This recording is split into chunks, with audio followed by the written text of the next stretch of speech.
بسم الله الرحمن الرحيم. بسم الله الرحمن الرحیم.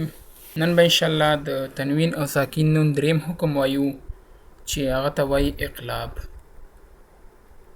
اقلاب څه ته ویلی شي؟ په لغت کې بدلولو ته وایي. اقلاب په لغت کې څه ته وایي؟ بدلولو ته وایي.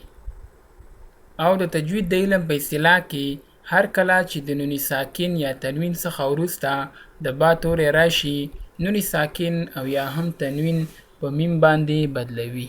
اقلاب کې منګه یو توری په بل توری باندې بدلو، یعنی د یو توری پر ځای باندې موږ بل توری وایو. یو توری کوم دی؟ هغه نون ساکن یا نون تنوین دی. دغه توری موږ بدلو په میم باندې. مثال یې سره راتلی شي: من بعد. ګوره نون ساکن وروسته با راغله، نو موږ دا نون ساکن دام په میم باندې بدل کو. من بعد داسې مو ویل. صحیح شوه؟ اکثر وخت وړوکی میم هم ورسره لیکل شوی وي د لوستونکي د اسانتیا لپاره.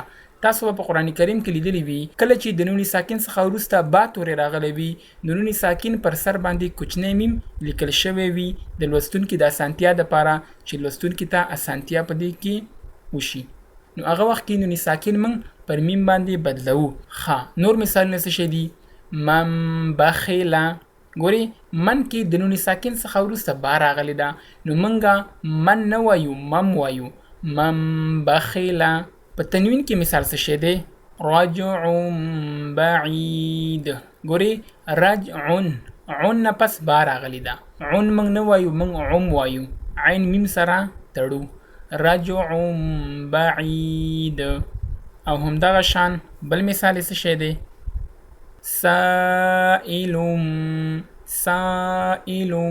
بعذاب. لام باندې چې کوم دو پیشونه دي د دې څخه وروسته با راغلی ده. صحیح شوه؟ نو موږ سائلون نه وایو، سائلم لام میم سره تړو.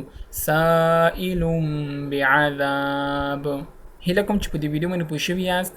دا موږ سره تنوین او ساکن نون دریم حکم اقلاب.